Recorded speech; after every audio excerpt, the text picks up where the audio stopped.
The National Academic Summit was the kind of event that pulled in the sharpest minds across the country, a high-octane gathering where America's top young scholars duked it out over ideas, each one clawing to prove they had what it takes.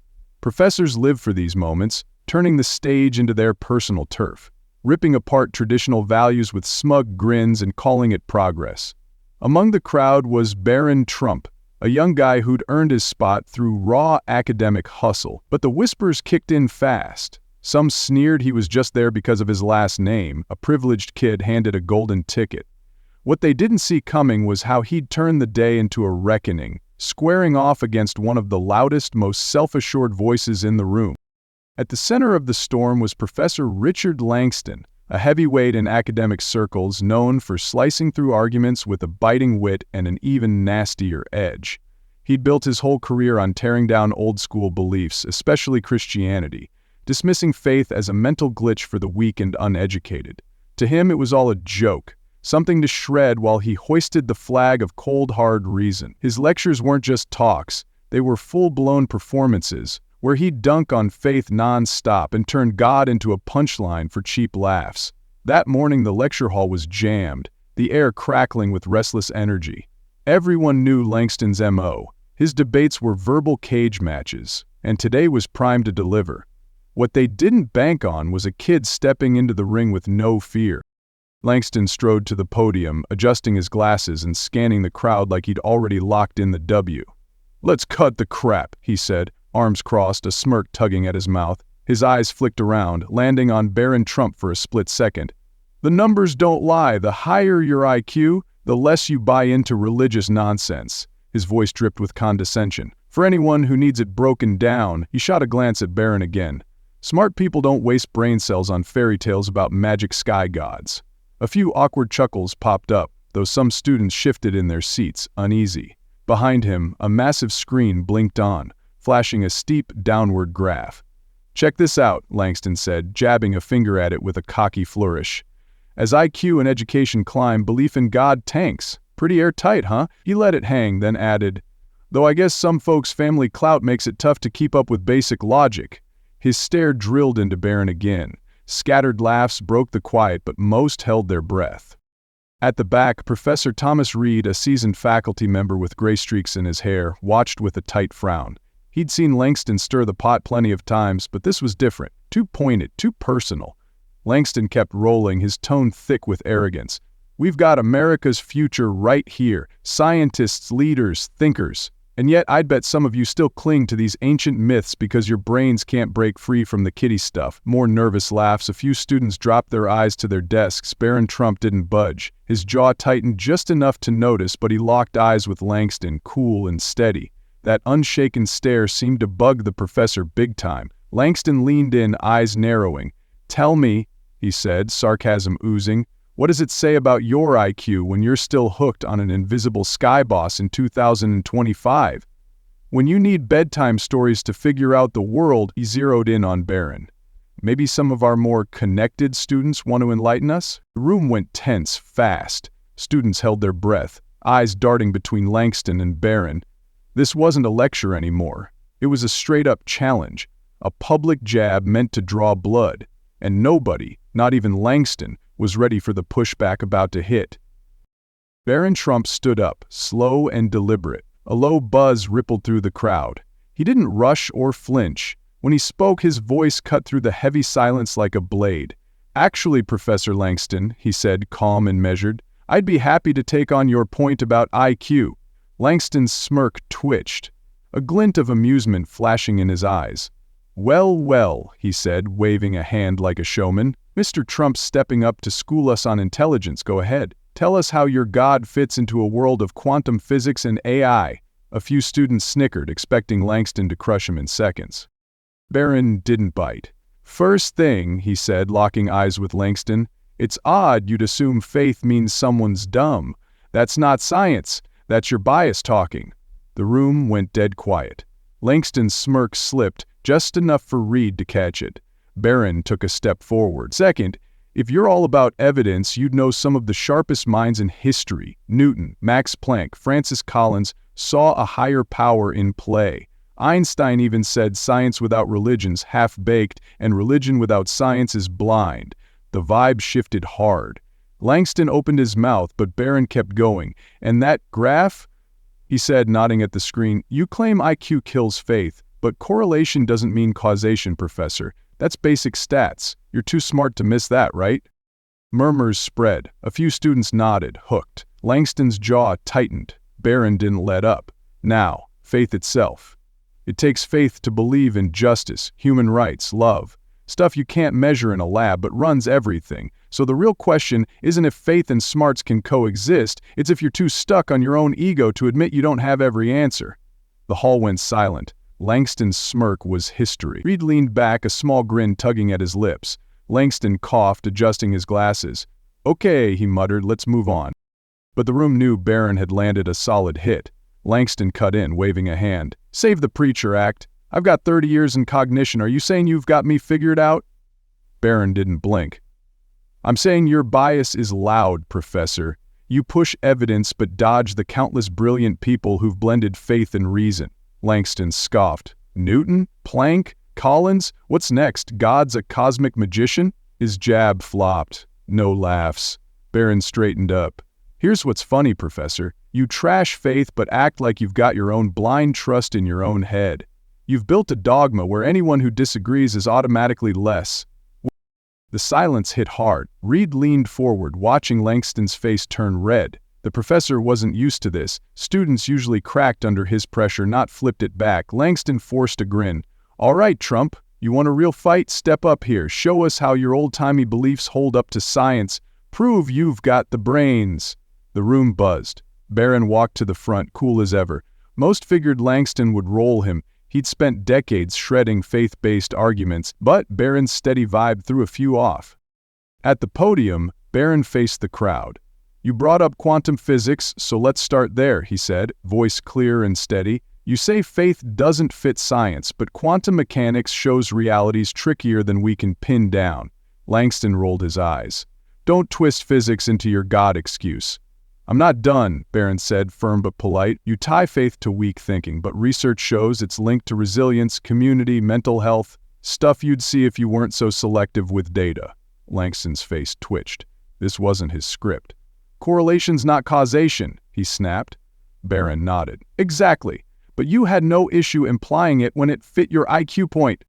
A few students smirked, impressed. Reed watched Langston fidget. He'd never seen him this rattled. Barron kept pushing. Here's the core. You're not pissed at God or faith. You're pissed at what you think is mental sloppiness. So what's more real? Admitting science hasn't solved it all, or pretending anything we can't explain is fake? The room froze.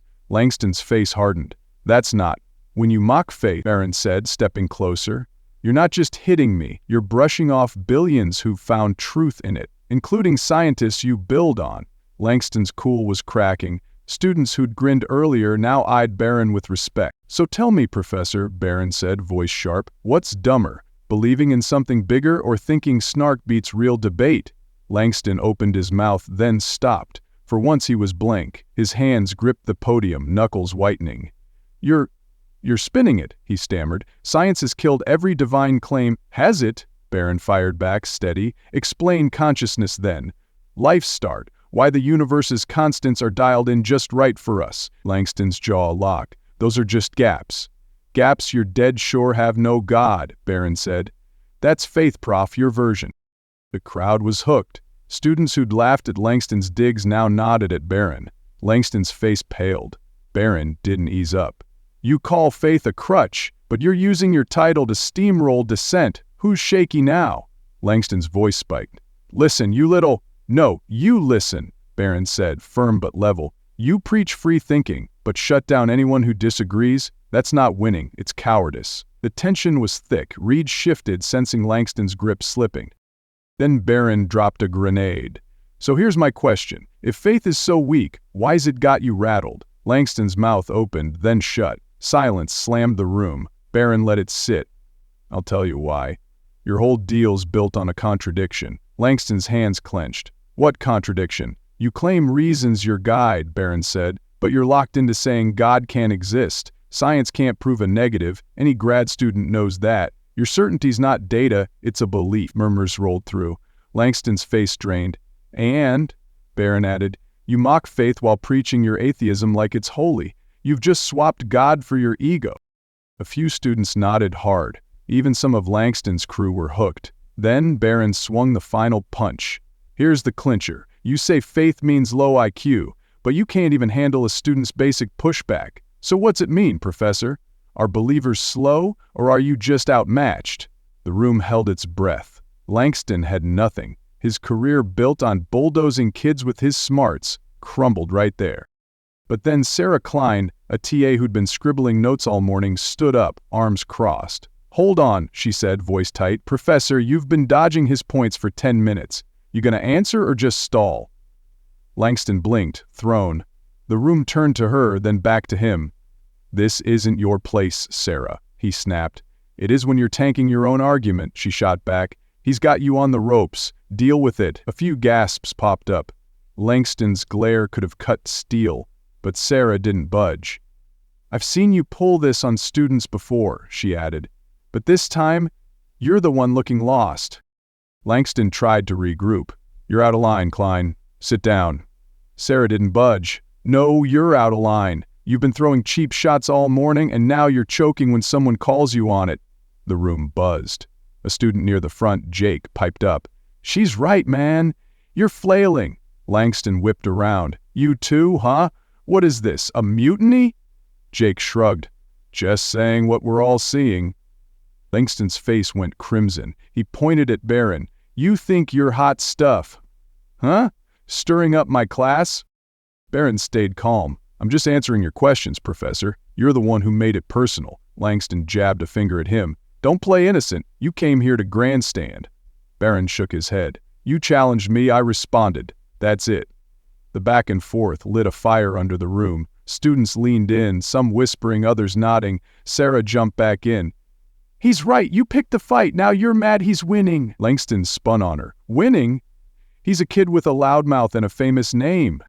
Then shut me down, Barron said, voice steady. If I'm so wrong, prove it. Answer the questions. Langston froze. The room waited. He stammered, I don't have to justify myself to you. Sarah snorted. Yeah, because you can't. Jake chuckled. Oof, that's rough. Langston's eyes darted around, searching for an out. He grabbed his notes, flipping pages like they'd save him.